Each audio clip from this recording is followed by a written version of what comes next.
professor aqui da FEBEF, e a gente está muito feliz de poder hoje estar falando sobre carnaval, sobre memória e principalmente sobre seu Joãozinho da Gomeia, né? Acredito que algumas pessoas conheçam, outras não, mas a gente hoje tem a felicidade de receber duas pessoas que são fundamentais para falar de seu Joãozinho, né? Para falar sobre Caxias, falar sobre festa, falar sobre invenção de um outro Brasil possível, né? Que é o Gabriel Haddad, carnavalesco da Escola de Samba Grande Rio, e o Vinícius Natal, antropólogo, pesquisador, que também forma a equipe de concepção do enredo Tatá Londira, né? Que é o enredo que a Grande Rio leva em 2020 para Marquês de Sapucaí. Então, eu queria chamar o Gabriel, chamar o Vinícius para se acomodarem aqui, pedir que vocês recebam os dois de forma calorosa.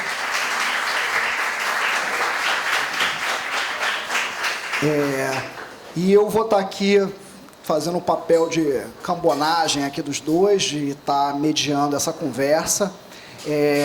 Antes de qualquer coisa, deixa eu só dar uma passadinha aqui, Gabriel. Eu queria falar sobre a importância que é a gente chamar a atenção para seu Joãozinho da Gomeia. Não sei se o pessoal está acompanhando o movimento do Carnaval. O Carnaval ele começa, como o Simas e o Fábio Fabato chamam a atenção, na quinta-feira, né, depois da quarta-feira de cinzas. É aí, de fato, que o Carnaval começa. Mas eu acho que, diante de um quadro, né, de profundo desencantamento, de profundo assédio, de terror que a gente tem vivido nesse contexto de Brasil, a gente tem a figura de seu Joãozinho da Gomeia como uma figura potente, né? Não só por ser uma liderança negra, né? Uma liderança periférica, né? Por ter uma dimensão de uma identidade política que confronta tudo isso que, de fato, vem sendo reivindicado como não possível para a vida, né? O seu Joãozinho da Gomeia extrapola todas essas fronteiras, seja da heteronormatividade, da contratualidade do gênero, da raça, da contratualidade até mesmo antropocena. Acho que o samba da Grande Rio chama muita atenção disso, né? Do homem que pode vir a ser bicho, né? O bicho na dimensão encantada da linguagem, enfim, da experiência. Então, seu Joãozinho da Gomeia tem uma força muito grande para a gente discutir não só Caxias, mas discutir o Brasil. E um Brasil que vive, que permanece, que precisa ser cantado quase como um mantra político, né? Então, eu queria começar com a palavra do Gabriel, né? E aí, logo depois, a gente passa para o Vinícius e abre a roda para uma conversa. Bem, bom dia. Agradecer ao Rufino pelo convite. É sempre muito gostoso, sempre muito importante a gente conversar sobre carnaval, conversar sobre Joãozinho da Gomeia. E é muito bom mesmo para a gente vir a Caxias falar sobre Joãozinho da Gomeia e falar sobre a Grande Rio, que é a principal escola de samba aqui da cidade de Caxias, né? Primeiro, pedir desculpas pela não presença do Leonardo Bora, que é outro carnavalesco que divide comigo o cargo na Grande Rio. Ele é professor da Escola de Belas Artes, da UFRJ, e ele tinha cancelado a aula dele lá hoje, mas teve um evento e não pôde comparecer. E a segunda desculpa é por a gente não ter trazido o material da nossa produção para o Carnaval de 2020, é porque ainda rola o quesito segredo, né? Então, assim, de repente, no ano que vem, se o Rufino convidar a gente no pós-carnaval, a gente pode trazer toda a nossa preparação para o desfile, todas as nossas referências, tudo que a gente utiliza para a criação de alegorias, criação das fantasias. Então, hoje, mais ou menos, eu e Vinícius, a gente pode conversar um pouco mais sobre a criação do enredo e como que a gente pensou, como que a gente chegou na ideia de Tatá Londirá, o canto do caboclo do Quilombo de Caxias, que é o título do nosso enredo para o Carnaval de 2020. Eu vou falar um pouquinho da nossa chegada, da minha e do Leonardo, na Acadêmicos do Grande Rio, né? Nós éramos... A gente trabalha junto desde 2012. A gente começou na Escola de Samba Mocidade Unida do Santa Marta, que é uma escola de samba de Botafogo. E a gente ficou 2 anos no Santa Marta, fomos campeões nesses 2 anos. Santa Marta estava no último grupo. Era uma escola bastante carente assim, de pessoas que trabalhassem pela escola, que buscassem pensar algo que ligasse a escola à comunidade do Morro Santa Marta. Então, por todas as escolas que a gente passou, aconteceu mais ou menos esse movimento de buscar uma religação da escola de samba com a sua comunidade, que é o que está acontecendo agora com a Grande Rio. No Santa Marta a gente ficou 2 anos, depois a gente passou para Acadêmicos do Sossego, que é uma escola de samba de Niterói, também estava mal colocada, a escola tinha acabado de vir de um rebaixamento, e a gente acaba sendo campeão novamente com a Sossego, e a Sossego volta para Sapucaí. Hoje ela está desfilando na Série A, né, na 2ª divisão dos desfiles, e em 2018 nós somos convidados para Acadêmicos do Cubango, que é uma escola de samba de Niterói também, que desfila na Série A, 2ª divisão. E a Cubango passava novamente por esse mesmo processo que a Grande Rio vinha passando, a Sossego, Santa Marta, que é um afastamento, mais ou menos, do discurso que a escola de samba vinha fazendo com a sua comunidade. A Cubango estava um pouco desacreditada e estava passando por um processo eleitoral. E aí os diretores da escola, quando contratam a gente, pedem para que a gente realize um enredo ligado à cultura afro-brasileira, afro-ameríndia,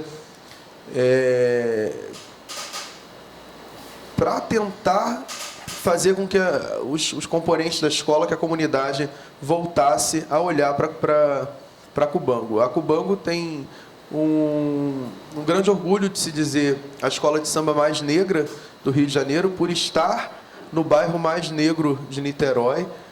Então, eles têm um orgulho muito grande de levar enredos ligados à cultura afro-brasileira e afro-ameríndia para a avenida. E a nossa proposta, chegando na Cubango em 2018, foi fazer um enredo sobre o Bispo do Rosário, um grande artista contemporâneo, um dos maiores artistas contemporâneos do Brasil.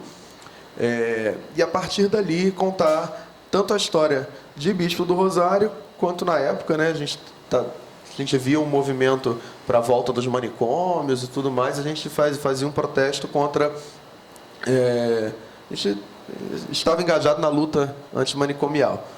Então, a gente conseguiu, aos poucos, realizar essa ligação da escola de samba Cubango com a sua comunidade. A gente começou a frequentar mais a quadra, a tentar levar algumas palestras do Museu Bispo do Rosário para dentro da quadra da Cubango. A diretora Raquel Fernandes, atual diretora do museu, foi até a quadra. A gente achou que ia ser um pequeno bate-papo, uma roda de conversas, e acabou que 70 pessoas, assim, numa quarta-feira à noite, foram para ouvir a história de Bispo do Rosário. E essa ligação, esse elo, foi sendo criado de uma maneira tão positiva que Bispo, que faleceu em 89, os diretores da escola perguntavam em que carro que o Bispo do Rosário ia desfilar, porque eles queriam estar ali do lado dele, eles queriam estar presentes nessa grande homenagem. A gente tinha que explicar tudo, que o Bispo já tinha falecido. E aí, para o ano seguinte, a gente faz um enredo Ibá Cubango, a alma das coisas e a arte dos milagres, que é um enredo sobre objetos sagrados, a ligação do homem a ligação do homem com o sagrado através dos objetos. E a abertura da escola, novamente, a gente insere algo aí diretamente ligado a Cubango, que era uma releitura do enredo do Carnaval de 79, em que a escola tinha sido pentacampeã no Carnaval de Niterói, que era um enredo sobre a história dos afoxés, que falava sobre um boneco, o boneco Babalotim, que vem nos cortejos para Orixá Oxum, uma criança na frente trazendo um boneco, que era o boneco Babalotim, que as pessoas pediam bênçãos, pediam respeito a esse objeto. Então, o nosso enredo partia desse objeto e, novamente, foi um resultado muito positivo. A Cubango foi vice-campeã da Série A, quase subiu ao grupo especial, e a comunidade ficou incrivelmente feliz. Conseguiu 10 em harmonia, né, que é o canto da escola na avenida. Então, 10 em samba, foi estandarte de ouro de melhor escola, estandarte de ouro de melhor samba enredo. O estandarte de ouro é o maior prêmio fora do julgamento oficial do Carnaval. Então, assim, a escola se sentiu muito orgulhosa de pertencer ao Cubango e muito orgulhosa de cantar aquele enredo na avenida. E eu contei mais ou menos essas histórias porque é mais ou menos esse movimento que eu, Leonardo, o Vinícius Natal, que faz parte da nossa equipe através da pesquisa de referências, pesquisa visual, a pesquisa bibliográfica, e o Antônio Gonzaga e o Patrick também fazem parte, né? Somos 5 na equipe que desenvolve o Carnaval da Grande Rio. Mais especificamente, eu e Leonardo como carnavalescos, né, é a nossa tentativa na Grande Rio. Quando os diretores da Grande Rio procuram a gente para desenvolver o Carnaval da Escola, isso no sábado das campeãs, né, eles já entram em contato conosco e existiam algumas propostas de enredo e a gente perguntou se a gente poderia sugerir alguns enredos e João da Gomeia era um dos que estavam nessa pauta de sugestões, pelo fato de ter escolhido Caxias e representar algo importantíssimo para a comunidade da escola. Diversas pessoas mandavam mensagens para a gente, depois da definição de que eu e Leonardo seríamos os carnavalescos, pedindo que Joãozinho da Gomeia fosse um enredo, pedindo que a gente criasse um enredo que ligasse, de fato, os desfilantes da escola ao que a escola levaria para a avenida. E a partir daí as discussões começaram com o Vinícius, a gente começou a organizar como que a gente conseguiria, de fato, apresentar a vida de Joãozinho da Gomeia, uma pessoa que tem N vertentes, N papéis sociais.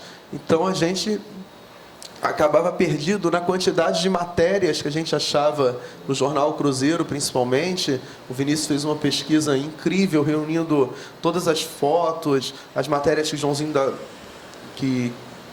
da Gomeia aparecia, os fatos inusitados. E, a partir daí, a gente foi montando o enredo. Porque fica muito difícil para a gente apenas se basear ou na história oral, que é a história contada, porque a gente tem um julgamento hoje do carnaval muito careta, um julgamento muito engessado, que a gente não consegue criar muita coisa além daquilo, né? 5 alegorias, 7 alas entre as alegorias, a comissão de frente, o casal. É um carnaval muito engessado. Então, se a gente não apresenta uma pesquisa bibliográfica, o enredo já sai pré-julgado na avenida. Então, a gente precisa também procurar as bibliografias oficiais, a história oral, a história escrita, e aí a gente foi muito também pelos jornais e revistas da época, porque Joãozinho da Gomeia era uma grande celebridade no Brasil e ele aparecia o tempo todo nos jornais. Eram notícias, por exemplo, Joãozinho da Gomeia e suas filhas de santo viajam para a Bahia. Ponto. Era como uma coluna de fofoca. Ele era uma celebridade muito valorizada na época do Brasil. Então, a gente começa a fazer essa pesquisa, a juntar muitas coisas, e a gente começa a montar o nosso roteiro de desfile para apresentar para a escola. A gente chega à conclusão, claro, de fato, se outras pessoas montassem o desfile, seria de outra maneira. A gente tem a nossa visão, né? E o que a gente tem preparado é uma divisão de 6 setores para o desfile. A gente tenta tratar Joãozinho da Gomeia em 6 partes. A primeira seria ele em Inhambupe. Ele nasceu em Inhambupe, interior da Bahia. Depois que ele vai para Salvador. E nessa Inhambupe ele tinha visões, ele tinha sonhos. Ele não sabia muito bem o que ele via, tanto que é a parte do samba que o Rufino cita, né? Era homem, era bicho-flor, bicho-homem, pena de pavão, porque ele dizia que tinha visões de um pássaro gigantesco. Ele não sabia se aquilo era um homem ou se era um animal. E nessas visões, mais tarde, ele descobre que era o chamado do seu Pedra Preta, que era o caboclo que já o guiava desde criança. Na Bahia, né, existia um candomblé muito forte, era o candomblé de caboclo, que era algo que não era muito conhecido aqui no Rio de Janeiro. Então, muita gente achou esquisito, como que um caboclo faz um chamado para um pai de santo, para um babalorixá. E a partir daí já nasce o preconceito dentro do próprio candomblé contra o Joãozinho da Gomeia. Joãozinho era homossexual, era negro, então ele reunia muitos preconceitos que a gente vê hoje a sociedade atacando, nessa sociedade tão complicada que a gente tem visto, e enfrentava isso também dentro do próprio candomblé da Bahia. Era um candomblé matriarcal, né? Depois da feitura de santo de Joãozinho da Gomeia, ele, com os seus 19 anos, tinha uma cabeça muito aberta, uma cabeça muito liberta. Os orixás, os xirê dos orixás eram feitos só com roupas brancas, com roupas claras. Ele começa a introduzir a cor dos orixás nas roupas. Então já é uma outra novidade do Joãozinho da Gomeia. Ele, na Bahia, já em Salvador, ele colocava as cores respectivas dos orixás nas roupas, feitas para a dança. E aí ele começa a ser perseguido tanto dentro do candomblé, quanto pelo governo federal. E ele acha um refúgio, vir para o Rio de Janeiro, para a Baixada Fluminense. E aqui ele consegue mais um descanso em relação a essas críticas, a esses ataques que ele sofria. Isso mais ou menos no meio da década de 40, 46, 47, é quando ele se muda para o Rio de Janeiro.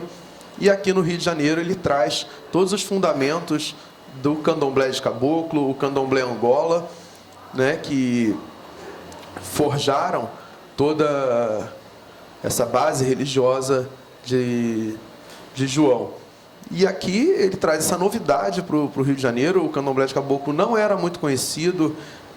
O candomblé de caboclo era tocado sempre depois dos ritos Angola ou dos ritos de Queto, né? E a partir do candomblé de caboclo acontecia depois o samba de caboclo, que é algo interessantíssimo, que as pessoas, como aqui Caxias ainda era um pouco distante do centro da cidade, as pessoas vinham para cá, participavam dos ritos tanto do candomblé Angola, do de caboclo, que acabava por volta de 2 da manhã, de acordo com as descrições que a gente encontrava, e de 2 da manhã até o primeiro horário do ônibus, eles faziam o samba de caboclo, dentro do terreiro de João da Gomeia. Então, aí a gente conseguiu começar a perceber essa outra face de João, esse apaixonado pelo carnaval. João, quando chegou aqui no Rio, ele morava em Ramos, em Bom Sucesso, próximo à quadra da Imperatriz Leopoldinense, e ali ele começa a frequentar a quadra da Imperatriz, vira destaque da Imperatriz Leopoldinense, já que Caxias tinha as suas escolas, né, a Cartolinha de Caxias, que ele frequentava também, mas não fazia parte dos desfiles oficiais da cidade do Rio de Janeiro. Então, ele ia para a Imperatriz Leopoldinense, para o Império Serrano, para o Império da Tijuca, participar enquanto destaque, e também participava dos concursos oficiais de fantasias daqui do Rio de Janeiro. E aí, nos concursos, ele extravasava de uma maneira impressionante. Ele se fantasiava de Vulcano, um deus grego, né? Quem imaginaria Joãozinho da Gomeia vestido de Vulcano?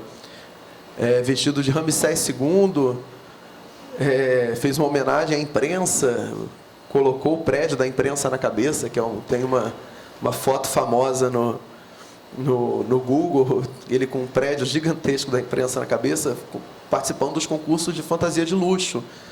Tem muito jovem aqui que de repente não conhece, né? Eram concursos famosíssimos no Clóvis Bornai, verdade. A disputa era impressionante, era uma disputa. As pessoas falavam: estou carregando um apartamento nas costas, porque era muito dinheiro que tinha que se gastar para fazer as roupas, mas Joãozinho ia muito pela ousadia.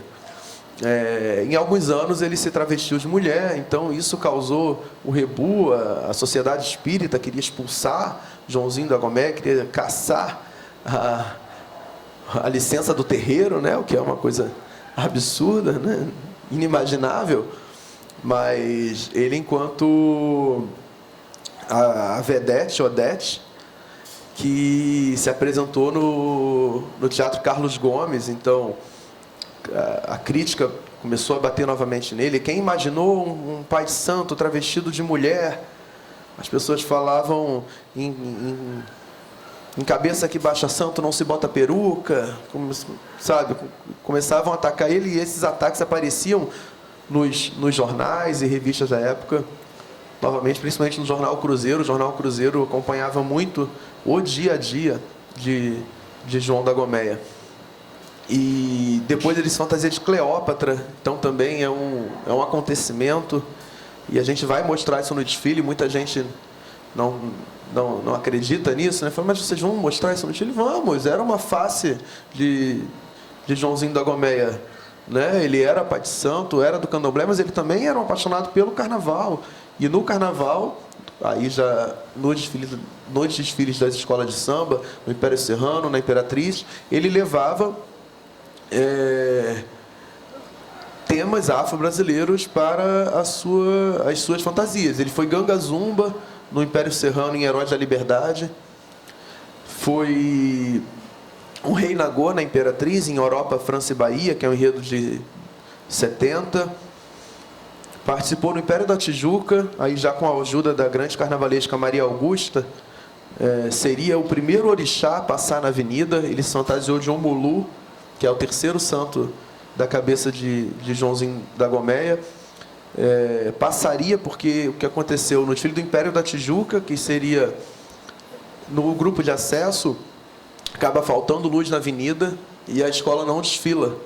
E aí vem em seguida o Salgueiro e passa com a Iemanjá, que aí sim se torna o primeiro desfile que aparecem orixás na avenida, né? A cultura africana já vinha aparecendo em alguns desfiles, mas sem a citação direta aos orixás. E Joãozinho da Gomeia seria também pioneiro nessa questão de levar os orixás para a avenida.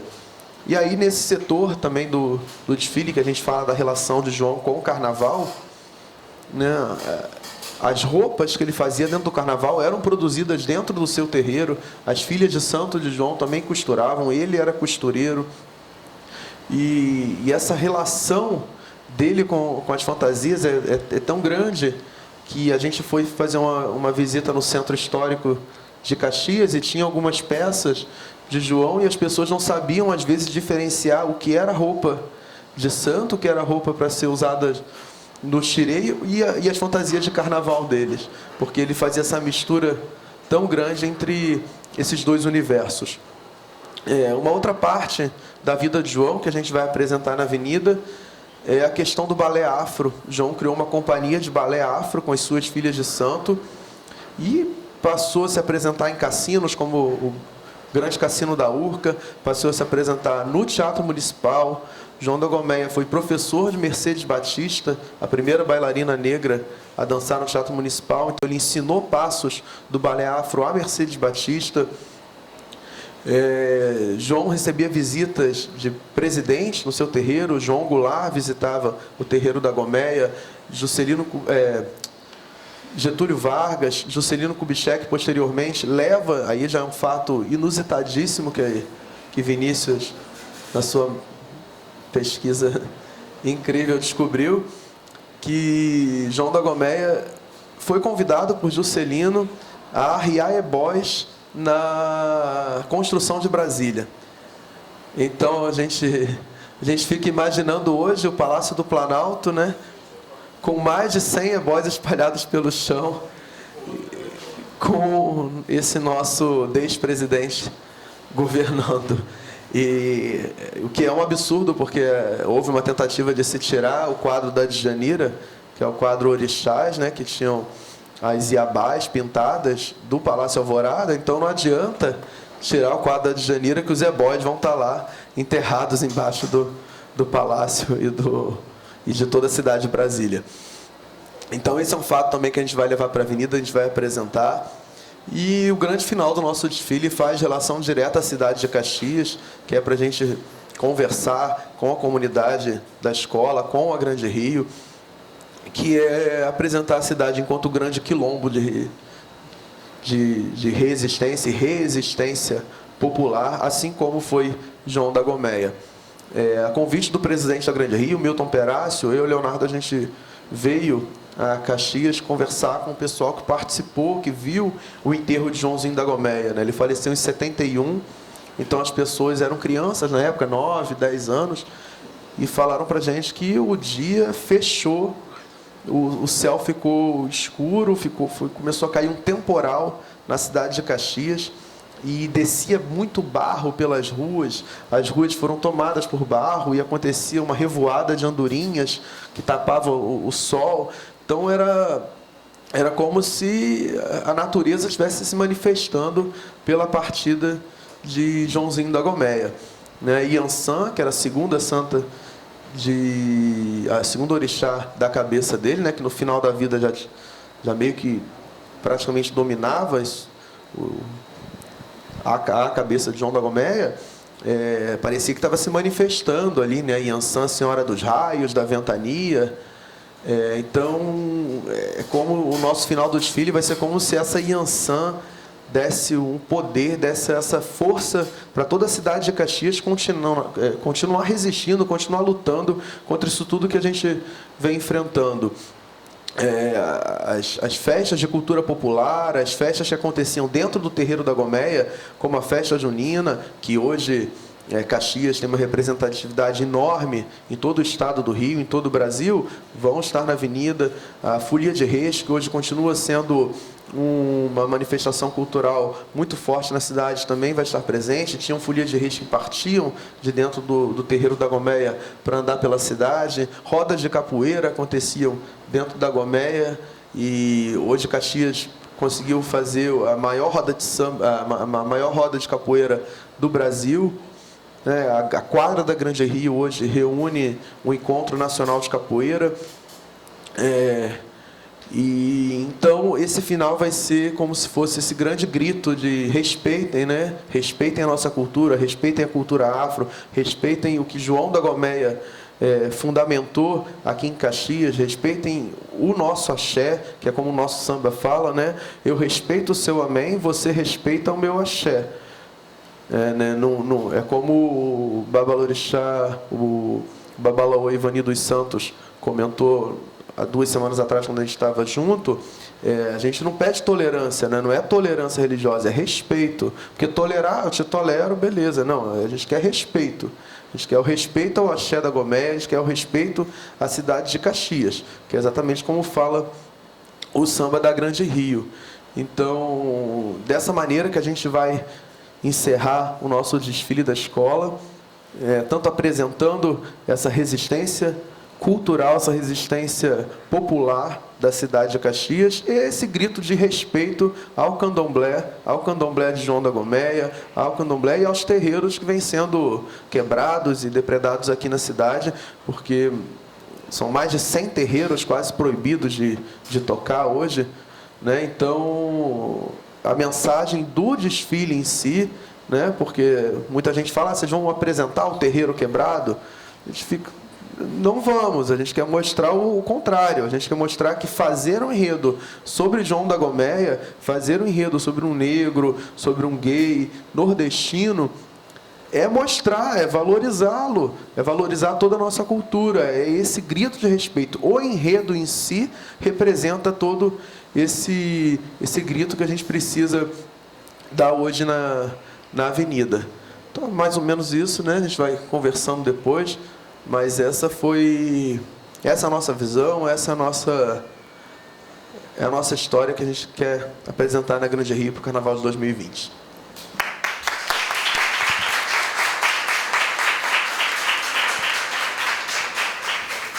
Obrigado, Gabriel. Vinícius. Bom, primeiramente, passar o fio aqui. Bom dia a todos. Um prazer muito grande estar aqui, né?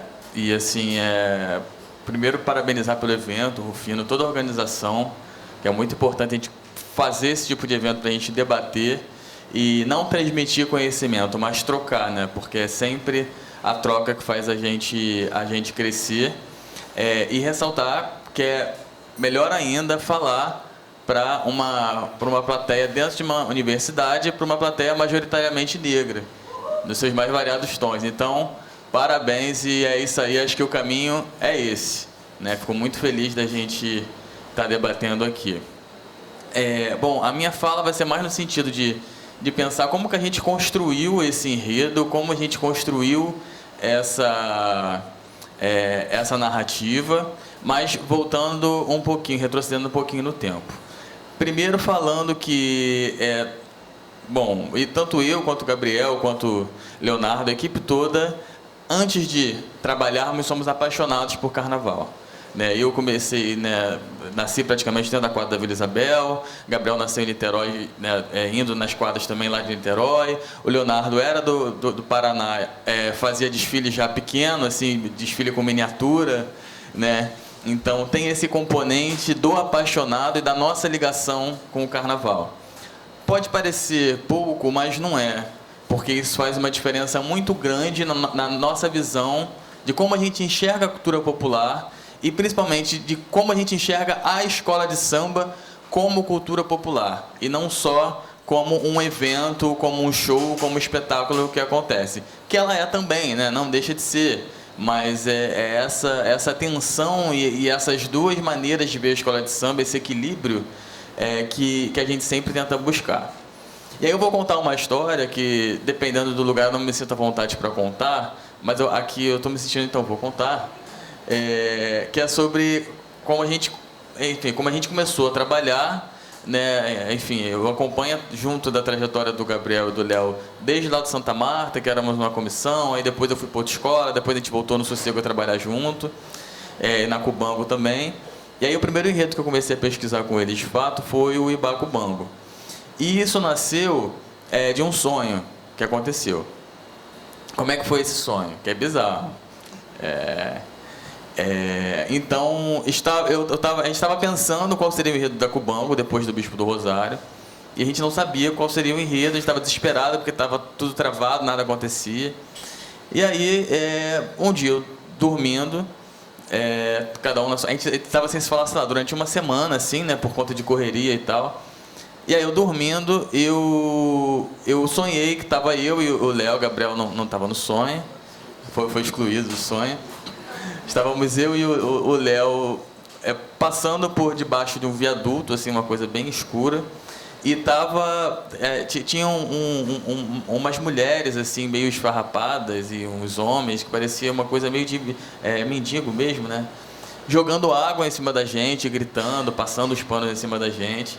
E aí o Léo ficava muito assustado e falava assim: pô, Vinícius, que é isso? Eu tô com muito medo e tal. Eu falei assim: não, Léo, fica tranquilo que estão fazendo uma limpeza na gente, uma limpeza espiritual. E aí eu acordo, né, exatamente às 6 horas, e com uma voz assim falando: eu vou dar um presente para vocês. E falou a seguinte frase: carrego de Exu, eu não quero carregar, mas amuleto, o que é que há? Nisso eu acordo, desesperado. Eu falei assim: meu Deus, sonhei com enredo. Sonhei com enredo, aí mandei uma mensagem pro Gabriel e pro Léo, falei assim: gente, sonhei com isso. Dormi de novo. Quando eu acordei já, era, sei lá, 11 e pouca, o Léo manda mensagem: nossa, Vinícius, você não sabe o que aconteceu essa noite. Eu sonhei que eu estava deitado na sala, e aí eu vi uma sombra na minha frente, e essa sombra, eu falava para essa sombra assim: não, gente, sai, coisa ruim, não sei o quê. E a sombra sumia pela janela, como se fosse uma coisa ruim indo embora. E aí a gente falou assim: nossa, né, bizarro essa confluência de sonhos. Isso nunca tinha acontecido, nunca tinha vivenciado. E a gente começou a pegar a frase que me disseram e começou a destrinchar, a pesquisar. E a gente percebeu, quando a gente voltou na quadra da Cubango, que a porta da quadra, ali que dava de frente para a rua, ela era, primeiro, que ela tinha um assentamento de Omulu na porta, e logo em frente você tinha o retrato e vários objetos de vários fundadores e pessoas importantes da escola. E era essa valorização dos objetos que a gente deveria falar, essa energia dos objetos que a escola trazia, a gente transpôs isso para o carnaval. E assim a gente começou a criar esse enredo do Ibá Cubango, né, que era, a gente pegou essa ideia da alma das coisas, né, da antropologia dos objetos, de um livro que o Zé Reginaldo ele organiza junto com a Nina Bittar, se eu não me engano, que o nome do livro é Alma das Coisas mesmo. e falando sobre os objetos de devoção, né, sobre a energia dos objetos. E o que isso vai revelar? Isso revela a nossa conexão e o nosso compromisso, não só com a escola de samba, mas com não uma espiritualidade ligada à religião especificamente, mas com um astral, com um cosmo que a escola de samba tem. Que a escola de samba, se hoje ela é um produto de espetáculo, antes disso ela é um saber ancestral, ela é um lugar de resistência, de cultura popular, e a gente valoriza muito isso. Bom, o enredo ele aconteceu, e aí, juntando essa conexão, né, antropológica, histórica, junto com uma visão de carnaval, só você vivendo, porque o carnaval acontece de várias coisas, tipo do carro andar sozinho. Você imagina um carro alegórico que pesa o quê? 2 toneladas, sei lá? Imagina, andar sozinho no barracão. Eu nunca vi isso, assim. Quer dizer, eu vi, né, no caso, lá no barracão da Cubanga acontecer. Enfim, e coisas estranhíssimas acabarem acontecendo e você não entendeu o porquê, mas no final das contas você entende porque você sabe o que está acontecendo. Bom, a escola foi bem sucedida, a gente foi vice-campeão, e aí eles receberam o convite para Grande Rio, e a gente começou a pesquisar o enredo, o que a gente ia falar, né? Que é uma responsabilidade muito grande você estar dentro de uma escola de samba que representa praticamente todo um município, né, vindo do grupo de acesso, indo para o especial. Então, o que a gente ia fazer? Dessa vez eu não sonhei com nada, mas a gente começou a ter essa percepção que o Gabriel já falou, de que as pessoas queriam falar sobre a própria história de Joãozinho da Gomeia. E o histórico da Grande Rio era... alguém aqui assim, de escola de samba, ou vive escola de samba, tirando o Rogério, que é da Portela, né? Inclusive, não vou nem falar nada de Grande Rio aqui de desfile, porque é da Portela, da concorrente aqui, ó. Brincadeira. Não, brincadeira, gente. O Rogério é um grande amigo, pesquisador incrível lá da Portela, um grande amigo lá, diretor cultural.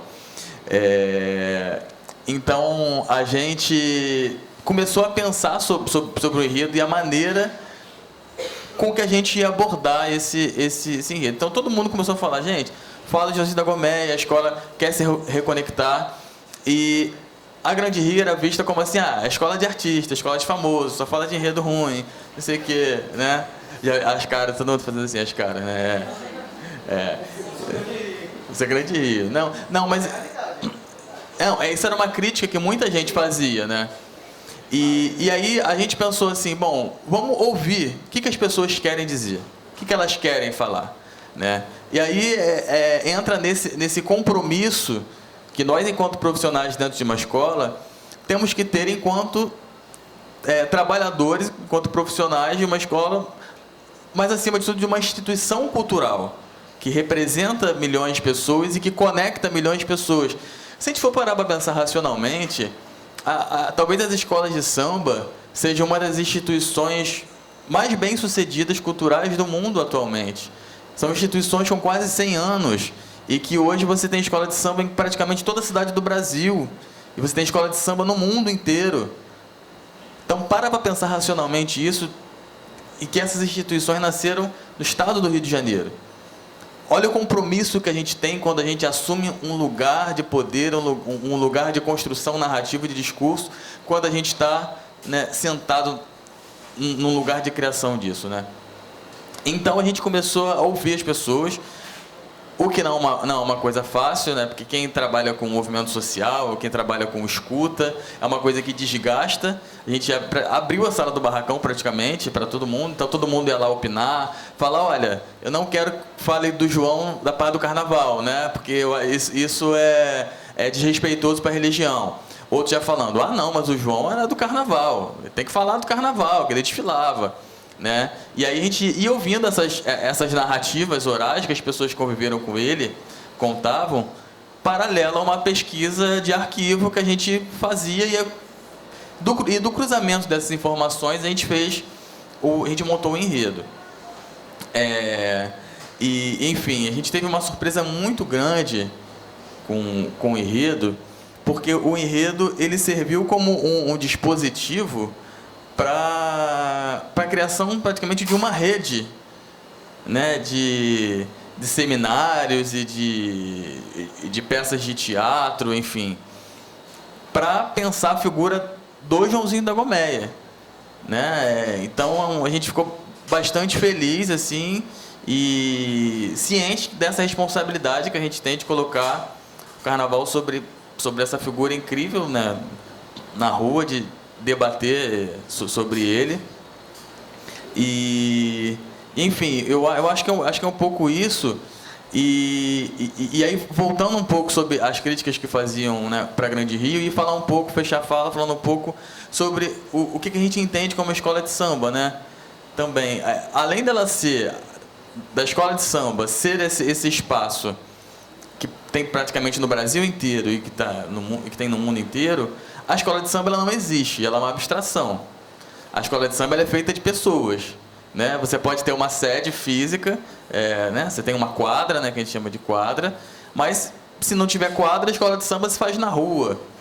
Então a escola de samba, né, na prática ela não existe, ela é formada pelas pessoas que estão formando aquela instituição. E sendo uma instituição assim, ela é um espaço de disputa. É um espaço de disputa de narrativas, de pensamentos de o que você quer que aquela instituição seja. E aí a gente tem as mais variadas vertentes, os mais diferentes pensamentos, né? Cada um quer que a escola de samba seja de uma forma. Uns enxergam a escola de samba somente como um produto financeiro, como um espetáculo que vai gerar lucro. Outros enxergam a escola de samba só como um local de trabalho, em que a pessoa não tem a mínima ligação afetiva com aquele espaço, mas ela está ali recebendo um dinheiro e está executando um serviço, né? E tem muito. E outros, né, como no caso nosso, a gente entende a escola de samba como um mecanismo potente, como uma ferramenta potente para você debater a identidade brasileira, para você debater o que é esse Brasil que a gente vive, né? É um Brasil plural. A escola de samba, diferentemente do que muitos pensam, não é esse espaço onde a gente, muitas vezes, a gente reproduz essa ideia de democracia racial, e aí eu vou expandir o conceito para democracia de gênero, de classe. Ela não é esse espaço. Ela é um espaço absolutamente machista, ela é racista, né? Ela é, enfim, machista. Ela, todos esses preconceitos que a gente vê no mundo lá fora, né, da escola de samba, eles acontecem dentro da escola de samba. Porque a escola de samba ela é uma reprodução do que acontece na sociedade. Ela não é nada diferente disso. Então, quando vocês verem as matérias, a escola de samba, esse ambiente, todos vivem iguais, mentira. Isso não existe, porque a escola de samba ela é igual ao Brasil. Ela é totalmente desigual. E sabendo disso, a gente, ocupando esse espaço de debate, de poder, né, no caso, que é um espaço de poder, você construir narrativa, a gente opta por debater figuras que representem a identidade brasileira ou que façam a gente pensar, que façam a gente refletir, que façam a gente nos transformar em pessoas melhores, né? E aí uma crítica que muita gente faz, né? Algumas pessoas fazem assim, fala assim, mas vocês são muito acadêmicos, vocês usam muitas referências, que não sei o quê. Não pode usar referência porque é escola de samba? Não, acho que tem que usar, né? Eu acho que quanto mais a escola de samba se apropriar do espaço acadêmico e essas trocas forem feitas, melhor, né? Então, se reclamarem que a gente usou 10 referências, a gente vai usar 20, 30, porque tem que usar, tem que usar. A academia é uma forma de empoderamento também, ela não é soberba intelectual. A forma que a gente tem de se empoderar é fazendo faculdade, mestrado, doutorado, e depois ocupando esse espaço de construir uma narrativa que a gente pense sobre o Brasil, que a gente pense sobre a sociedade. Então, eu acho que é isso, assim, enfim, já falei muito, e vamos abrir para o debate, enfim. Acho que é isso que a gente tinha para debater.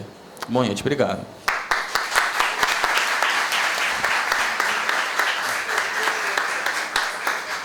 Obrigado, Vinícius. Muito bom escutar o Gabriel, Vinícius. Antes da gente abrir, eu só queria colocar uma questão aqui. Você essa conversa começou com os sonhos, né? E com a imagem do Caboclo da Pedra Preta. Não sei se o pessoal tem acompanhado recentemente, mas esse é um debate público posto há mais de 40 anos, mas que ganhou muita visibilidade agora recentemente com a publicação do livro do Ailton Krenak, né? Ideias para Adiar o Fim do Mundo. E o Krenak, ele traz nesse livrinho, Krenak, que é um caboclo do Brasil, né? Vamos pegar essa dimensão ameríndia, né? Que é muito simples, é muito potente, e eu acho que está presente na fala de vocês, na concepção que vocês têm de carnaval. O Krenak, ele vai dizer que para adiar o fim do mundo, né, para adiar o terror, a destruição, a escassez, é fundamental se contar histórias, né? E por que contar histórias? Porque histórias paridas de sonhos alargam subjetividades, né? Constroem outros referenciais de mundo. Os mundos, eles de fato são aquilo que nós fazemos da nossa própria vida. Então, o Krenak, ele chama a atenção que para adiar o fim do mundo é necessário sonhar. É necessário sonhar, mas não o sonho como uma atividade contrária à realidade ou meramente como uma questão onírica, né? O sonho como um exercício da própria existência. Eu acho que a narrativa principal de seu Joãozinho da Gomeia, se a gente vai buscar em todos os relatos ou no imaginário popular, é a do sonho. Eu acho que é a grande narrativa fundadora desse ente brasileiro, dessa divindade brasileira, não uma divindade no termo da teologia política, mas uma divindade profanada e sacralizada no cotidiano. É uma referência importante, falando dos referenciais. E você chama a atenção para o sonho, como sonho lá no Igbacubango, que é fantástico, né? Talvez a gente teria oportunidade de fazer, como a gente está fazendo aqui em um outro momento, só para falar do Igbacubango, né? Que é o mundo, é a própria invenção do mundo. O sonho, ele está sendo reivindicado. Queria abrir agora para quem quiser trazer questões, conversar com o Gabriel, com o Vinícius. Vamos organizar um bloco de 3 perguntas, e aí eles respondem, conversam, e a gente vai à frente. Por favor. Olha, eu tenho uma experiência de escola de samba desde 1966. E lá foi quando eu assisti a primeira vez, e aí fiquei encantado e comecei a entrar e participar. Foi lá que eu me tornei Império Serrano. E aí eu fiquei assim impressionado quando eu entrei. Comecei a criar intimidade, resolvi fazer fantasias, até aquele esquema todo, que não era essa escola de samba de hoje, era outra coisa completamente. Eu percebi muito lá, na minha experiência, na minha vivência, desde 66, 68, e foi indo aí, e nós ganhamos alguns carnavais, fizemos ali Alô, Alô, tá aí Carmen Miranda, e foi o Nordeste, o Canto da Gente, que estava muito ligado o samba com o santo. Havia uma disputa interna quem ia carregar o santo da escola. E aí, era na cabeça da porta-bandeira, era no principal carro, abre-alas, e havia uma disputa. E eu nunca pesquisei nem estudei sobre isso, nem me aprofundei. E eu tenho uma extrema curiosidade para saber hoje como se vê isso e como, já que você tem essas referências, como funciona mesmo. Quer dizer, essa coisa do santo está muito ligada à escola de samba. Por exemplo, quebra um carro que está carregando o trabalho na avenida, aí a porta-bandeira cai, ou não se desempenha com aquela dignidade que está carregando o santo na cabeça, no adorno de cabeça, ou numa parte da roupa. E eles discutem muito sobre isso. E eu aproveitei e percebi que havia uma disputa interna de poder aonde esse santo ia entrar. Poder político com essa coisa misturada. Eu tenho uma curiosidade sobre isso, sabe? Porque eu abandonei esse assunto e aí... Depois a escola de samba, para mim, tomou um outro sabor, ela ficou diferente, ela ficou uma empresa, ela hoje emprega. Quando eu vi a fantasia colorida de ousadia e costurada de amizade, que está na eterna obra do Gilberto Gil, quando ele fala isso. Eu vi a escola de samba costurada de amizade. Está difícil agora entender.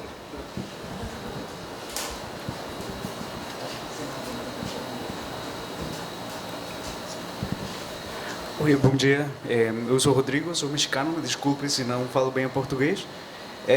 A minha pergunta é mais ou menos no mesmo sentido, porque eu sei que quando o seu João foi travestido no carnaval, ele foi julgado, né?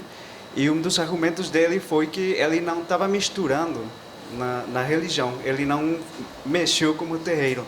Então, como é que vocês estão trabalhando com essa divisão que o doutor Rodrigo Pereira estava muito interessado em manter, a diferença entre a vida secular do Pai João e a vida religiosa dele também? Vocês poderiam falar sobre isso?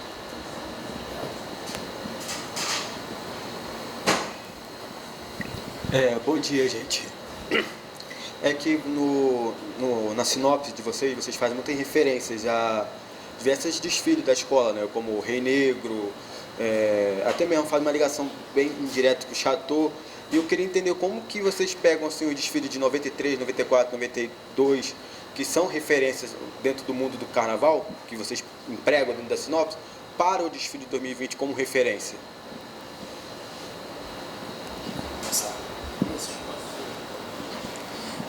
Falando um pouco sobre a questão da ligação com a religiosidade, assim, absolutamente existe, né? De fato. Por exemplo, só dois exemplos aqui que eu vou citar. No Ibacubango, né, a escola tinha uma mãe de santo que fazia os trabalhos que deveriam ser feitos lá, né, para não acontecer nenhum problema. Então ela foi passando pelos carros, né? Ela passou pelos carros. Quando ela chegou na frente do segundo carro, ela falou assim: nossa, esse carro está muito carregado. Esse carro não está bem. Tem que ficar de olho no carro 2. Ele vai passar na avenida, mas depois ele vai quebrar. E aí, dito e feito. Ela colocou firmeza lá em todos os carros e tal. O carro, ele teve a dificuldade para entrar, mas ele entrou. Demorou para entrar, mas entrou. Quando ele cruzou a linha do fim, ele arriou. Ele não andava mais. Tanto que aparece na transmissão da Globo, se vocês pegaram o desfile lá do Ibacubango, do Bispo, desculpa, do Bispo. É o ano anterior. Vocês pegaram lá o desfile do Bispo, vocês vão ver lá o carro arriado e o carro não consegue andar. Né? Como é que ela ia saber isso? Ela adivinhou? Né? Enfim, tem essa ligação mística. E tem outro fato que aconteceu recentemente no grupo de acesso, que a Unidos de Padre Miguel, ela estava fazendo um enredo sobre o sangue, né? E enfim, aí fica essa dúvida, né? Se é religioso, se não é. Mas a porta-bandeira, ela quebrou a perna na frente da cabine de jurado.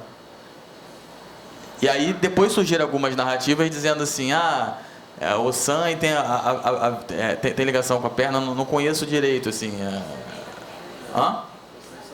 Só tem uma perna, né? E aí ela não fez o trabalho para o sangue, tinha que fazer e tal, que não sei o quê. Mas assim, é louco você pensar, né? Que essas coisas acontecem. E a escola de samba, ela é revestida de religiosidade. Em qualquer escola que você vá, você vai ter o santo padroeiro lá, mesmo que seja a imagem do santo católico, né? Que, aliás, uma coisa que eu não entendo ainda é que as escolas de samba vão comemorar aniversário, elas fazem missa. Elas vão fazer enredo, elas vão para uma macumba. Isso para mim... Quer dizer, é lógico, né? Mas é contraditório. Da entrada da quadra tem uma capela, uma reverência. Sim, não, todas as quadras têm. A Cubango tem um assentamento de Omulo lá na porta, né? Então, eu acho que essa ligação ela é muito, muito grande. Acho que as outras... E eles atribuem para todo o Nordeste o canto do Jorge, no Império da Presente, que é uma obra de arte, o enredo perfeito do Fernando Pinto. Ele perde para segundo lugar por uma questão de que o carro quebrou, que estava carregando o santo. Agora vai explicar isso. Exatamente. Essa história que o Vinícius contou da Cubango, do Bispo do Rosário, Foi uma história incrível, assim. Eu nunca tinha presenciado algo do tipo. Quando a mãe de santo, a Luísa, foi no barracão e ela começou a andar pelos carros, como o Vinícius falou, e aí ela parou nesse carro 2, ficou horas ali, e todo mundo se entreolhava. Aí ela perguntou, qual que é o tema desse carro? O que esse carro representa? A gente falou, olha, é o momento em que o Bispo do Rosário é preso. É o momento em que ele recebe a revelação dos 7 anjos, né? E ele é considerado esquizofrênico e é preso. É a primeira vez e última que ele usa a camisa de força. Ele falou, esse carro é muito forte e ele está com uma energia muito complicada. Aí a gente falou, beleza, vamos cuidando dele. O ferreiro teve orientação para tomar conta melhor do carro. O mecânico, a gente ficava enlouquecido. Esse carro tem que passar. Esse carro... Aí na avenida, imagina, para um carnavalesco que chega lá 7 horas da manhã, no dia do desfile, na avenida, sem dormir, sem comer direito, ela chega na hora do desfile e me pega assim, Gabriel, esse carro vai quebrar. Ele vai entrar na avenida, ele vai ser levado, mas vai quebrar. Imagina como você recebe essa notícia. Né? E aí aconteceu de fato o que ela falou, quando o carro faz a curva ali no setor 1, ele já começa. E ele vai com dificuldade até o final. São 60 homens empurrando esse carro do início do desfile até o final. E no final, aí realmente ele não anda mais, como o Vinícius falou. Ele fica... E aí tem que ser cortado, atrasa a escola. Aí a Inocente Belfort Roxo, outra escola que vem atrás, começa a reclamar da Cubango. Aí começa essa guerra do carnaval. Mas essa relação é muito grande mesmo nas escolas, a relação santo católico, ou do candomblé e o samba, é algo que eu acho que deve perdurar aí para a vida da escola de samba, né? A fé na escola de samba é algo impressionante, tanto que a gente vê ano após ano enredos sobre fé, independente da religião de fato, né? Aí a outra pergunta do Rodrigo foi a divisão entre a vida do pai de santo Joãozinho da Gomeia e como a gente vai apresentar isso na avenida, né? Acho que eu não fui muito claro, de repente, na minha primeira fala. A gente divide o enredo em 6 setores, né? A noite, que é a abertura, esse sonho que o Rufino falou tão bem, assim, esse sonho, esse pedra preta aparecendo para o Joãozinho da Gomeia. O segundo setor é o terreiro, que é a fundação do Terreiro da Gomeia em Salvador. Então, depois a gente já parte para o terceiro setor, que é a aldeia, que é o candomblé de caboclo, vindo para o Rio de Janeiro. Então, é a aldeia Caxias, é a aldeia aqui em Caxias. O quarto setor é a rua, é quando o João da Gomeia sai do terreiro e vai para a rua. Então, é aí que a gente faz essa relação com o carnaval. O quinto setor é o palco, é João ganhando todos os palcos do Rio de Janeiro, e o último é o quilombo. Então, mais ou menos nessa divisão. Claro que João levava temas afro, como eu falei antes, para os desfiles das escolas de samba. No Império Serrano, ele desfilou de Ganga Zumba, em Heróis da Liberdade, como Rei Nagô, em Europa, França e Bahia, da Imperatriz, ou Mulu, no Império da Tijuca. São as referências diretas que a gente vai fazer, mas ele nunca misturava, de fato, o carnaval da rua com o seu terreiro de candomblé. Havia uma separação muito forte, todo mundo falava que João era uma pessoa muito firme, era uma pessoa muito exigente, e aí também no seu pessoal, né, na sua vida pessoal, ele também tinha essa postura muito firme. Ele fazia a separação do candomblé com o seu divertimento, né, com o seu entretenimento. Então, é dessa forma que a gente vai apresentar na avenida também. A gente tem o xirê, a aldeia, a rua, que é onde a gente vai apresentar João no carnaval, e depois a gente fecha com o quilombo, o quilombo de Caxias da Grande Rio. Outra pergunta foi o desfile das escolas de samba da Grande Rio, a relação que a gente faz. Como que a gente faz a relação dos desfiles da Grande Rio com o desfile desse ano? A Grande Rio, o primeiro título da escola, quando a Grande Rio é campeã, o enredo se chama Águas Claras para um Rei Negro, que é um enredo sobre Oxalá. Então, a origem da escola, né, depois de sua fundação, é uma origem que busca valorizar os temas afro-brasileiros, afro-ameríndios, né? Como a gente comenta, ela faz um enredo sobre a lua, que aí também se relaciona com Ogum, se relaciona com o culto à lua, de fato, né? Faz Os Santos que a África Não Viu, que é um enredo sobre a Umbanda, em 94. Então, a história da Grande Rio é muito ligada aos cultos afro-brasileiros. Então, a relação, de fato, que a gente faz é olhar lá para trás, é olhar para a Grande Rio da década de 90, que tinha sambas lindíssimos, samba que hoje é como eu considero o nosso samba para 2020, né? O samba de Joãozinho da Goméia, se alguém tiver a oportunidade de ouvir e ler a letra, é um samba muito bonito, que volta, de fato, a essa origem da escola. Então, essa relação que a gente tenta fazer o tempo todo é, de fato, olhar para trás, é olhar para a década de 90 e mostrar a Grande Rio que desfilava nessa época. Vamos lá, gente. Aqui, tem a minha amiga lá atrás. Tá, vamos fazer então 4. Esses 4 aqui. Bom dia, meu nome é Cláudio. Agradecer à FEBEF por trazer o tema da cultura popular para a academia. Isso é bom. Não há como não fazer uma relação com o Joãozinho 30.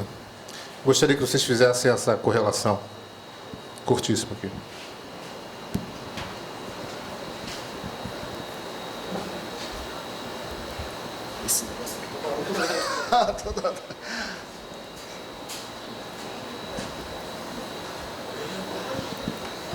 Bom dia a todos e todas. Não é nem no sentido de uma pergunta, né? É mais como é que eu posso dizer? Um parabenizar, né? A Grande Rio Escola de Caxias. A gente aqui na FEBEF, a gente tem faço parte, né, de um grupo de pesquisa que estuda a história da educação na Baixada Fluminense. A gente tem uma disciplina que fala sobre a história da Baixada. E de saber que, assim, eu pesquiso a história da Baixada, que a história da Baixada é tão rica. Teve um ponto que vocês colocaram da crítica à escola, de sempre falar de coisas, né, mais exteriores, assim, e de não valorizar tanto a cultura local, a história local. E a gente sabe que a Baixada Fluminense, pelo menos, né, a gente pesquisa isso, a gente que já teve essa aula aqui de história da Baixada, sabe o quanto a história da Baixada é rica, é bonita. E eu queria parabenizar, né, pelo enredo desse ano, que vem trazendo um pouco dessa história tão rica da Baixada, e que isso possa, né, trazer o título para a escola, que eu acredito que quando você tem um pertencimento, né, tá contando a história do povo, eu acho que vai com mais emoção, vai com mais garra, vai com mais vontade. Então, isso, parabenizá-los pelo enredo, e que é isso, que vamos que vamos.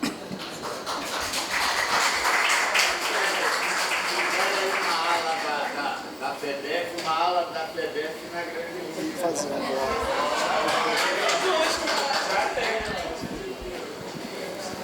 Rio. Bom dia. Primeiramente, eu gostaria de parabenizar pelo samba de vocês, que eu já ouvi, é muito bom. E na minha visão, mais uma opinião sobre vocês, em relação ao ataque que o Carnaval, pelo menos, está sofrendo. Não sei se vocês sabem, o Samba da Mangueira do ano que vem, a versão original teve que ser refeita, pelo menos, acho que não me engano, o refrão, para tirar uma frase, porque senão ia ter um problema assim tal. E eu queria saber mais sobre essa opinião de vocês, sobre esses ataques que o Carnaval vem sofrendo, e em especial sobre esse samba enredo da Mangueira, e não só ele, se eu não me engano, sobre a posição, assim, que vai ter muito mais crítica, pelo menos ano que vem, com a São Clemente, que a São Clemente vai ser uma outra escola que vai pegar muito na parte da crítica do atual governo. É mais sobre isso mesmo, a opinião sobre. Bom dia a todos. Em primeiro lugar, sejam bem-vindos à FEBEF, UERJ, tá? Muito feliz, muito agradecido. E parabenizá-los pelos recentes trabalhos, conheço o trabalho de ambos, e do Leonardo Bora, e pelo excelente trabalho de pesquisa, pelo excelente samba escolhido pela Grande Rio. E só que vocês vão ficar em vice Vocês vão ficar em segundo lugar. Eu tenho duas perguntas, aproveitando o mote do Vinícius Natal, que começa, a primeira é, onde começa o carnavalesco e termina o acadêmico, vice-versa? E, em segundo lugar, por que existe tão pouca coisa, praticamente nada, de trabalho, de pesquisa, já que vocês são acadêmicos também, de reconhecer a escola de samba como um espaço potente de educação não formal? Porque não se estuda tanto a escola de samba nas suas múltiplas faces. Tá? Então era só isso. Obrigado. As questões. A relação com o João 30. Eu comecei a curtir carnaval e ver carnaval, entender o que era na década de 90. Eu sou de 88, então minha família era muito ligada ao carnaval, ia aos desfiles, ia a Sapucaí quando ainda era de arquibancada metálica, ou na Presidente Vargas. Minha família curtia muito e quando eu nasci eles acabaram ficando mais em casa e não voltando a Sapucaí. E eu observando os desfiles, eu começo a entender mais ou menos o que era aquilo, né? O que era essa manifestação chamada Escola de Samba, o que eram esses desfiles. E aí eu peço para eles me levarem lá para assistir. E eles me levaram em 2000, quando eu tinha 11 anos, e uma das primeiras escolas que eu vi foi a Viradouro, que no Carnaval de 2000 era um carnaval temático, né, sobre o descobrimento do Brasil, e era um carnaval de João 30. E aquela imagem do desfile da Viradouro me marcou tanto. E depois, quando acabei ficando mais velho, a gente começa a olhar para trás, pesquisar os carnavais e ver aquela guerra ali da década de 90, Rosa Magalhães versus o carnavalista Renato Lage, né? A Mocidade Imperatriz Leopoldinense. E era o fim de carreira, né? Entre aspas, de João 30. E aí a gente pensa, caramba, o João 30 tinha 8 títulos, então o que ele fez antes? E a gente volta lá e pesquisa, olha aquilo tudo e vê que era uma pessoa incrível, uma cabeça impressionante. Todo mundo que a gente conversa, eu já trabalhei com um escultor que trabalhou com ele, com costureira, né? A gente hoje em dia trabalha com muita gente que vem trabalhando desde a década de 70 no carnaval, e eles falavam que a cabeça de João 30 era uma cabeça enlouquecedora. Ele não desenhava, ele escrevia o enredo, né, mas outras pessoas faziam a descrição toda para ele. Então, assim, a criação, o processo criativo de João 30 era um processo muito inusitado e muito diferente do que a gente é acostumado a ver hoje, né? É muito próximo do que a gente viu acontecer, por exemplo, vou dar um exemplo, na São Clemente, que contratou a Bia Lessa e o Gringo Cardia para desenvolver o carnaval sobre um enredo sobre favela na São Clemente. Não existiam figurinos, não tinha desenho de figurino, não tinha nada. A Bia e o Gringo chegavam no barracão e começavam a montar as fantasias com plástico, com papelão, com fio. E a diretoria da escola não entendia muito bem o que era isso, e eles acabam demitidos, sem antes o desfile acontecer, ou sem antes as fantasias ficarem prontas. Então imagina se lá atrás demitissem o Joãozinho 30, porque ele via a fantasia pronta, ia lá e botava fogo na roupa. E aí apagava e a roupa ia queimada para o desfile. Então, eu só fiz uma relação para mostrar a importância desse processo criativo, né? E como era Joãozinho 30. Por que ele conquistou os 8 títulos que ele teve? Porque ele foi ousado, porque ele buscou o diferente, ele foi atrás de outras coisas, a não ser aquela coisa tradicional que a gente vem vendo. E a Escola de Caxias, a Grande Rio, é uma escola que tem um potencial muito grande para isso. É uma escola que a gente estava vendo ela sem muita identidade, né? Qual a identidade da Grande Rio, né? Como, apesar dessa coisa de identidade em escola de samba também ser muito discutível, né? E discutida, a gente não consegue definir a Grande Rio é isso. Então, a gente consegue ter um trabalho mais diferenciado nesse sentido, assim como o trabalho que a gente teve na Cubango. Na Grande Rio, esse ano, a gente está usando muito retalho, e as pessoas perguntam, mas vocês não vão fazer o acabamento, né, do overlock na costura? Não, é com tecido desfiado. Ah, mas essa fantasia vai toda amarrada, com corda? Ela é para ter a corda. Ah, mas essa fantasia é só palha? É, só palha. Então, o tempo todo a gente tem que ficar justificando o nosso trabalho dentro do barracão. Mas eu acho que a criação é isso, né? Essa criação constante, a gente tem que trabalhar mesmo, a gente não pode reprimir, e se é isso que a gente quer fazer, a gente vai trabalhando. E João 30 é uma inspiração direta, inclusive na escola, na Grande Rio, né? Por ter feito a escola de Caxias. A segunda questão foi a crítica à Grande Rio, né? Dessa questão de estar longe da sua comunidade, o sentimento de pertencimento, né? E é isso que a gente tem buscado, de fato, tentar trazer a comunidade de volta, tanto que os ensaios estão ficando super cheios às terças-feiras. Quem puder ir, quem quiser comparecer, vai ser muito bem recebido. É um ensaio de portas abertas, e é um ensaio muito gostoso, porque é um ensaio para a comunidade, é um ensaio de comunidade. Então, o samba de 2020 vai tocar ali por 1h15, e a gente vai conseguir curtir bastante. Então, é aquilo que eu tinha falado antes, que o Vinícius também comentou, a nossa tentativa esse ano e a nossa busca é de trazer a comunidade de volta para a Grande Rio e a escola se sentir pertencente a esse enredo, a escola se sentir pertencente ao que ela está cantando na avenida e as fantasias, alegorias que ela está apresentando. Para a escola entrar com garra, entrar com vontade de ganhar, ela tem que entender o que ela está falando e tem que se sentir parte daquilo tudo. Então, é isso que nós, junto com o Léo Bora, a gente está buscando na escola.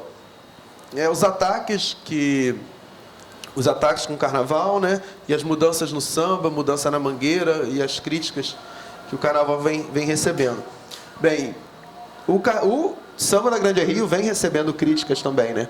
Me mostraram um vídeo esses dias que um rapaz no vídeo fala assim, não, porque o carnavalesco mandou colocar uma relação com o respeito, que é uma parte do samba, respeito o seu amém, eu respeito o seu amém, você respeita o meu axé. Gente, o carnavalesco não mandou colocar nada. O enredo é sobre respeito. O enredo trata disso. Então, se o samba não tivesse, estaria errado. Não fui eu que mandei, foi o desfile pede isso. O momento que o Brasil vive pede o respeito. Então, é uma crítica extremamente absurda e desqualificada que a gente fica olhando, sabe? Caramba, a pessoa não leu a sua sinopse, porque na sinopse a gente fala em respeito, a pessoa não ouve o que você fala em entrevistas ou em debate, a pessoa não frequenta, a pessoa não vai ao seu barracão perguntar como é o seu enredo e fala que o carnavalesco mandou... Enfim. Pois é. E a crítica que essa mesma pessoa faz é que o samba possui muitas palavras em Yorubá. Bem, não só palavras em Yorubá, o samba possui palavras em Yorubá, possui palavras banto, enfim, possui uma grande variedade de vocabulários africanos, sim, e vai ter, e se pudesse, teria mais.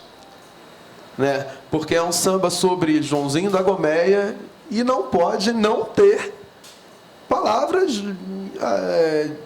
de origem africana. Sim, o samba foi fundado por negros. Então, qual é o problema? Por que um samba com linguagens, de repente, como teve em anos atrás, de francês, que a própria Grande Rio levou, é aplaudido, e um samba com linguagem iorubá é criticado? Não, vai ter, nós vamos defender isso, e se pudesse, teria muito mais.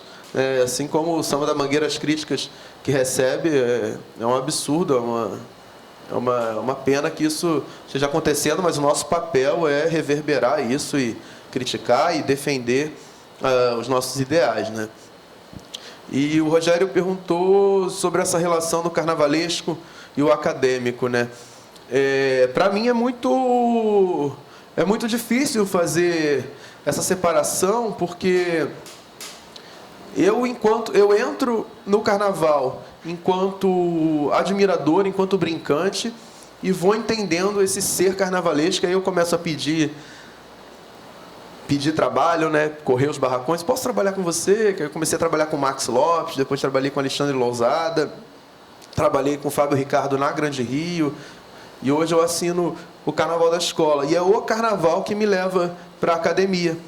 porque eu começo a pesquisar na UERJ, né, o Carnaval de Fernando Pinto, de 85, e estudar algo que me deixava enlouquecido, que era essa ideia de futuro que Fernando Pinto, o grande carnavalesco da mocidade, tinha. Em 85, ele pensar como seria 2001, né, e depois ele inventar uma cidade futurista indígena. Então, isso me deixava muito enlouquecido mesmo, e pensando, cara, como em 85 ele foi imaginar 2001, e aí eu começo a fazer essa pesquisa. Então, a minha ligação, não sei a do Vinícius, depois ele pode falar um pouco, com a academia é dada pelo carnaval. Mas aí o trabalho do dia a dia, aí sim a gente tem que buscar separar, porque a gente lida com diversas pessoas durante o dia, a gente tem que entender a linguagem de cada um no barracão, né? A gente não pode chegar falando pro aderecista, não, porque isso aqui não adianta, a gente tem que entender a maneira como a gente tem que passar o trabalho e o respeito que a gente tem que ter com cada um dentro do barracão. Aí, de fato, a gente tem que separar, né? Entender as linguagens, e aí como a gente faz também na avenida, entender quais linguagens a gente tem que passar, tanto para a pessoa que está desfilando, a linguagem para o júri, a linguagem para a arquibancada e a linguagem para quem está assistindo pela televisão. Então, só aí no dia do desfile são 4 visões diferentes para o seu desfile. E a gente tem que fazer com que todos gostem, né? Tanto o júri, quanto a pessoa que está desfilando, quanto o pessoal que está assistindo ao vivo e o pessoal da TV.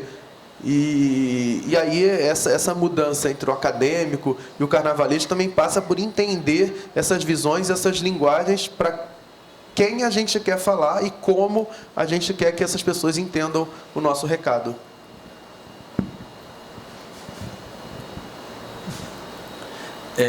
Bom, eu acho que essa ideia do pertencimento da escola, né, inicialmente, ela é fundamental para qualquer escola de samba acontecer, de fato, para ela existir.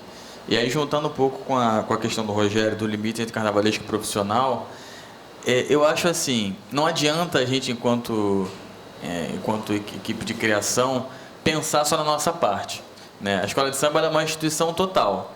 Então, não adianta a gente pensar um enredo se quem está lá na ponta, quem está desfilando, não vai entender, ou se não vai fazer sentido de alguma forma para aquela pessoa. Não adianta fazer a fantasia que a pessoa não vai conseguir desfilar. Por exemplo, as baianas, na maioria das vezes, são senhoras, com 60, 70 anos, tem baiana até de 90 anos, que não quer ser outra coisa, ela é baiana, ela quer ser baiana, né? Então, como é que você faz uma roupa de 80 quilos para ela desfilar? Né? Você tem que pensar em todas essas características para a escola de samba de fato acontecer. É muito fácil a gente falar assim, a gente fez o enredo, fez a fantasia, agora, se vira aí, escola. E a gente ficar, né, vendo as coisas acontecerem. Mas não, e isso acaba sendo uma dificuldade para a gente, né, porque a gente trabalha muito. Né, essa época a gente já está totalmente... Tanto quando o Rufino foi marcar, foi assim, vamos marcar logo, para a gente deixar na agenda, porque essa época já começa a ser incessante o trabalho. E a gente se mete dentro do que a gente acha que a gente pode intervir para que a nossa visão de carnaval ela aconteça. Né? E nesse limite entre carnavalesco e profissional, assim, eu acho que, às vezes, tem horas que você pode dar uma mesclada, porque eu também começo lá dentro da Vila Isabel tocando o tamborim, saindo em outras escolas, grupo de acesso, me envolvendo com o carnaval de fato. E acabou que eu enxerguei na academia, né, fazendo trajetória de graduação em História, mestrado, doutorado em Antropologia, que eu poderia unir as duas coisas, né, que uma coisa não excluía a outra. Então, eu acho que um lado só fortalece o outro, né?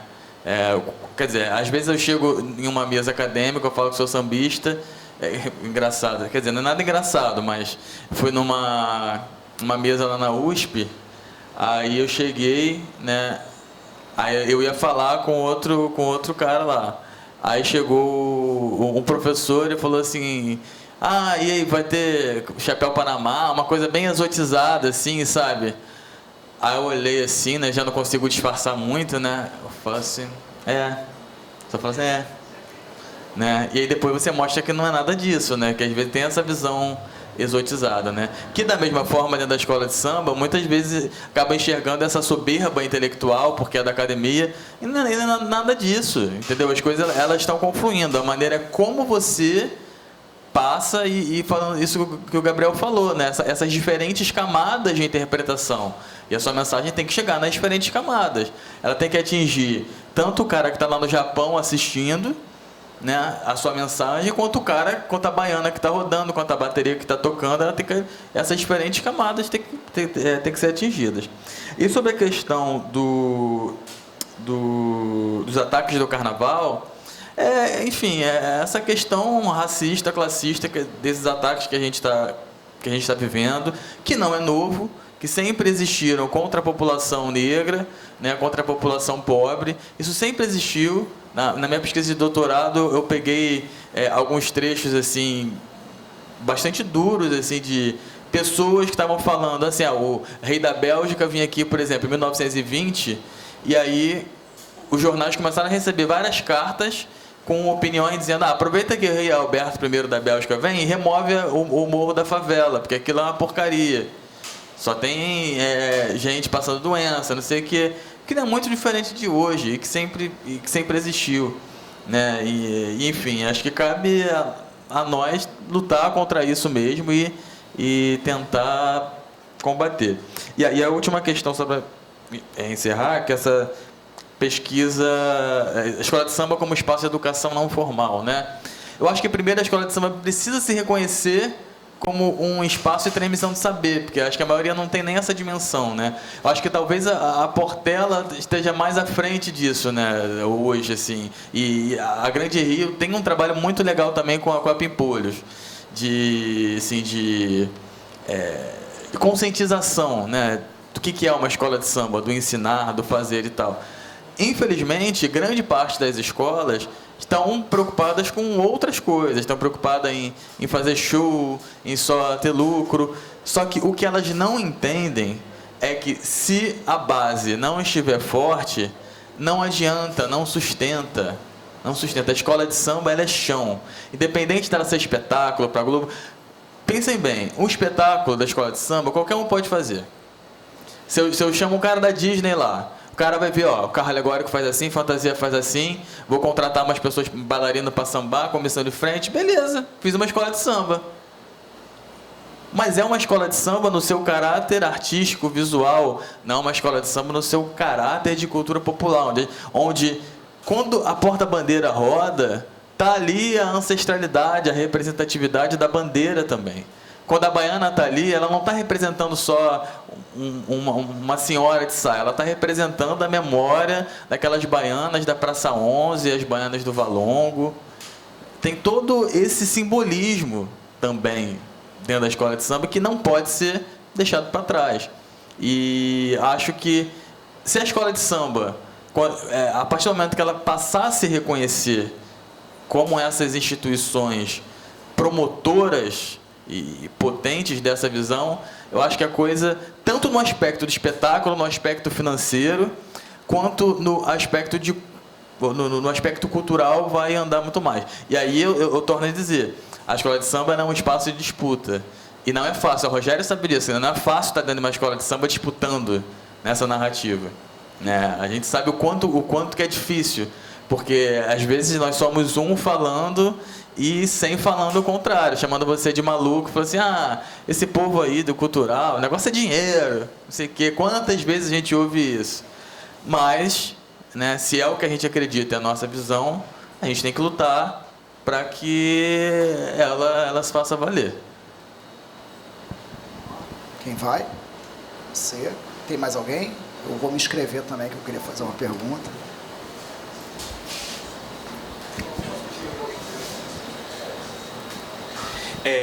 Bom dia. Vocês pensaram em fazer um enredo com uma outra personalidade aqui de Caxias, tipo Solano Trindade também, que tinha uma relação muito forte com o samba, tinha uma escola no Centenário também que ele ajudou. Não sei se vocês também chegaram nessa história ou uma outra personalidade, a não ser Joãozinho da Gomeia.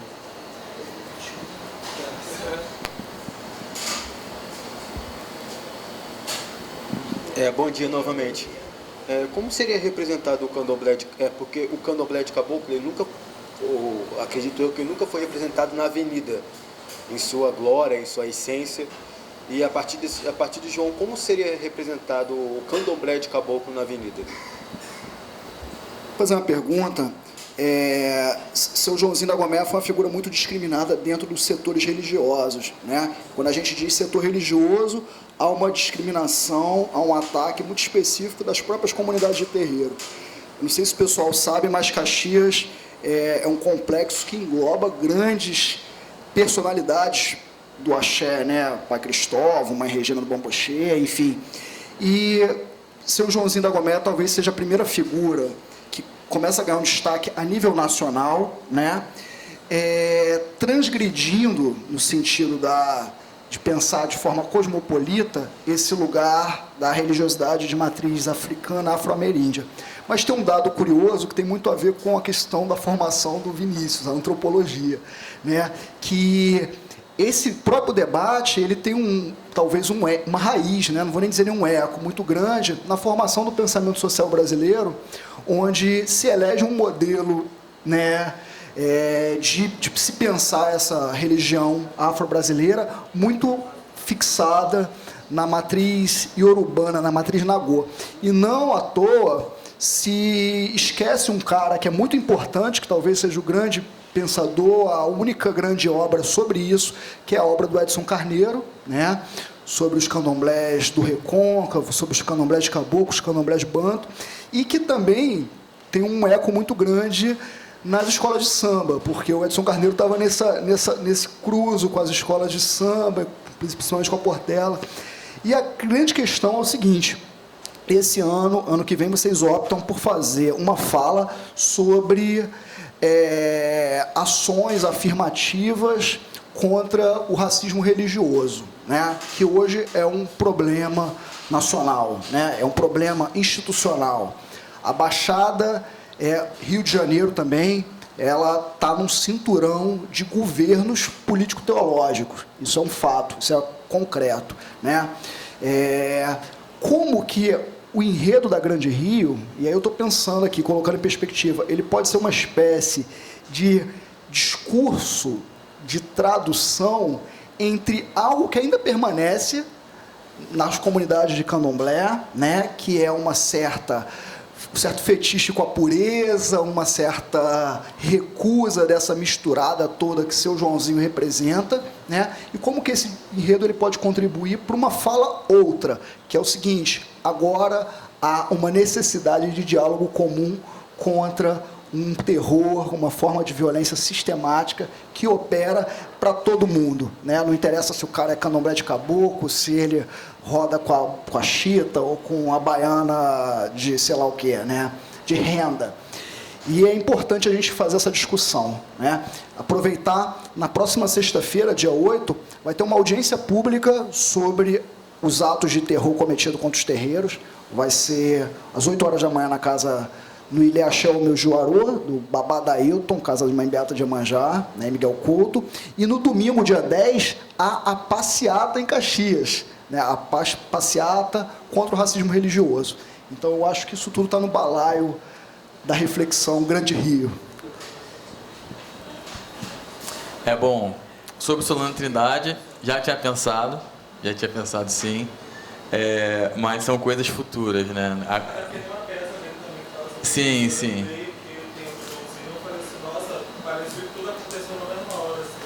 Eu acho que são esses momentos em que as coisas confluem, né? E você pega e tal. Mas eu acho que agora a gente pensa em carnaval, né? Resolver as questões práticas. Mas eu acho que daria um enredão também. Não faz, hein, Rogério, da Portela? Não faz. Eu acho que isso que você falou desse modelo, né, fixado no Urubá, eu acho que é isso, aquele debate lá da década de 30 e 40, que você fixa um modelo, né, de candomblé, um modelo de matriz africana que seria reverberado no Brasil, o que acaba meio que criminalizando, estigmatizando outras matrizes, principalmente a ideia do contato com o índio, né, com o caboclo. E pro Joãozinho, que pra gente foi uma surpresa, que não tinha isso, né? Ele não queria saber de onde era. Ele estava tocando lá para Angola, que era a nação dele, mas aí se tivesse que tocar para Queto também ele tocava. Ele não estava nem aí. E se baixasse um outro caboclo lá, tudo bem. E aí a gente foi no evento lá no Hélio de Sica, né? Aí o pai Marcelo, ele falou um negócio interessante, assim. Ele falou assim: muita gente critica o Joãozinho porque ele misturava as nações, misturava os ritos. Mas aí a mãe dele falou um negócio interessante, falou assim: e se quem categoriza muito é a gente? Se quem bota tudo na caixinha é a gente? Né? A gente que divide nação, a gente que divide... E se lá no astral for tudo uma coisa só? Eu achei isso interessante, que enquanto ritualística daqui, a gente sabe que tem diferenças do rito Queto, do rito de Angola, do rito Jeje, né? Muita diferença. Só que, para ele, isso não fazia a mínima diferença. E ele era né, desculpa a expressão, mas ele é um puta pai de santo. O cara que tem uma estimativa aí de ter feito, sei lá, mais de 2, 3 mil filhos de santo. Né? Que aonde você vai, em qualquer casa de axé que você vá, você encontra alguém que é neto da Gomeia, que é bisneto da Gomeia, você sempre tem uma relação, né? Então, assim, né? Que cara, né? Que energia e que vivacidade que ele tinha. Então, essa questão dessas categorias, né? Acho que é legal a gente pensar, né? Como que às vezes a gente coloca as coisas numas caixinhas, né? Nos lugares, e para algumas pessoas isso não tem esse sentido, né? E acho que é isso, só isso.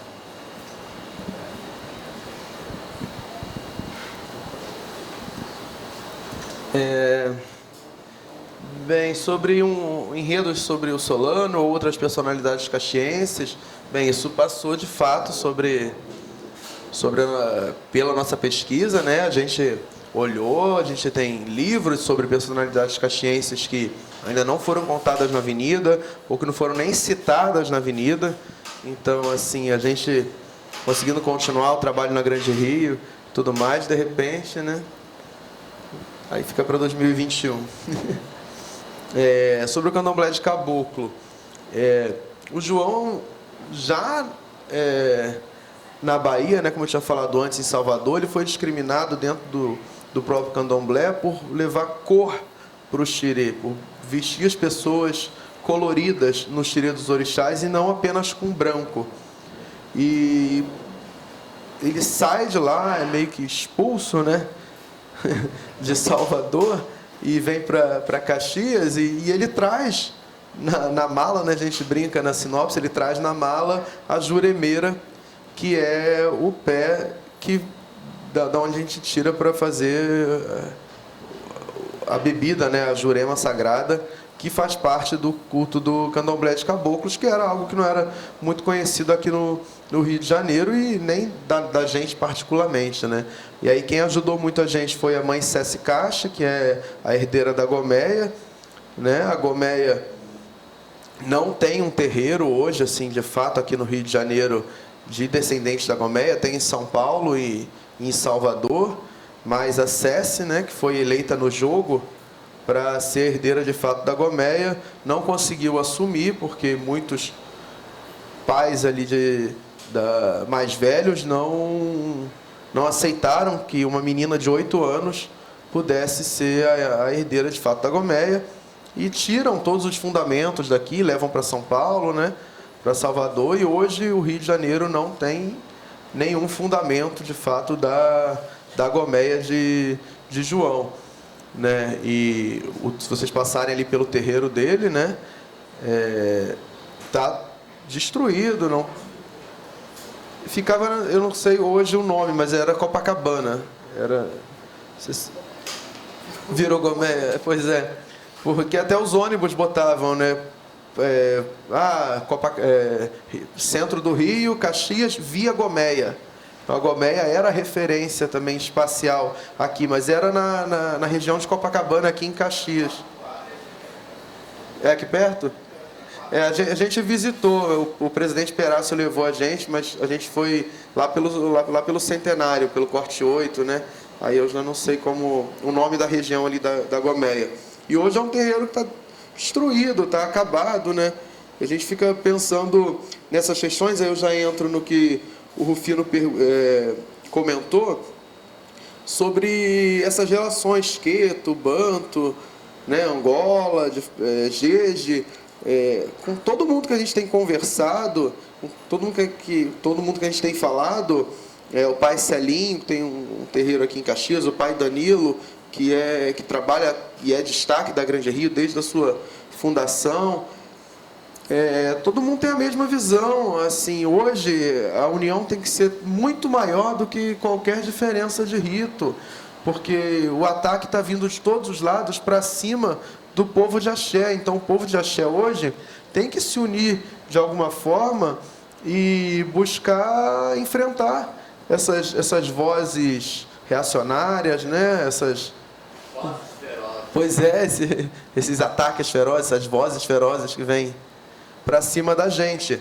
E tanto que a Grande Rio vai fazer a gravação de um clipe do samba, né? E esse clipe vai ser gravado na casa de pai Danilo, que é Nagô. Então, assim,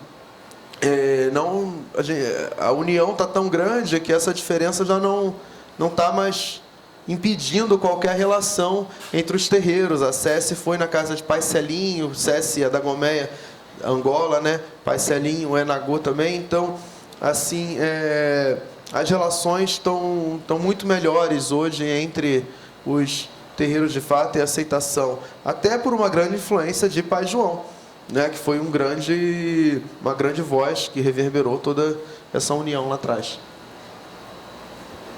Pessoal, a gente está chegando já perto do nosso horário. Alguém gostaria mais de fazer uma pergunta? Tem alguém que queira? Né? Fale agora ou cale-se para sempre, né? Eu queria, então, antes de fechar aqui, agradecer muito a presença do Gabriel, do Vinícius, do Leonardo também, que não está aqui em presença estendida, né, via palavra, que a gente chama ele, vira e mexe aqui. É uma honra ter vocês aqui. Eu acho que para a FEBEF é fundamental. Eu acho que, de fato, acho que Vinícius falou sobre essa coisa da escola de samba, e a universidade, a faculdade, também como parte de uma tradição escolarizada, ela também, de fato, são o que as pessoas fazem, né, no cotidiano. Então, eu acho que a Grande Rio, ela abre caminho para a FEBEF, né, do ponto de vista de uma agenda pública, de uma agenda política, epistêmica, do que está por vir. E a gente conta muito com a parceria de vocês e de todo mundo que possa trocar nesse jogo.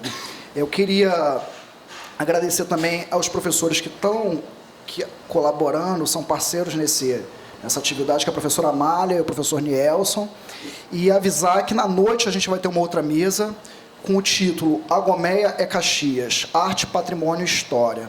Presença do Átila Bezerra, né, que é um ator que está com a peça sobre o Seu João, Janaína Heffen, Rodrigo Dutra, que são 2 cineastas, com um projeto também de um filme sobre o Seu Joãozinho, e a Thaís Noronha, que é uma pesquisadora dedicada a pensar a história do Seu Joãozinho. Tá bom, gente? Obrigado a presença de vocês.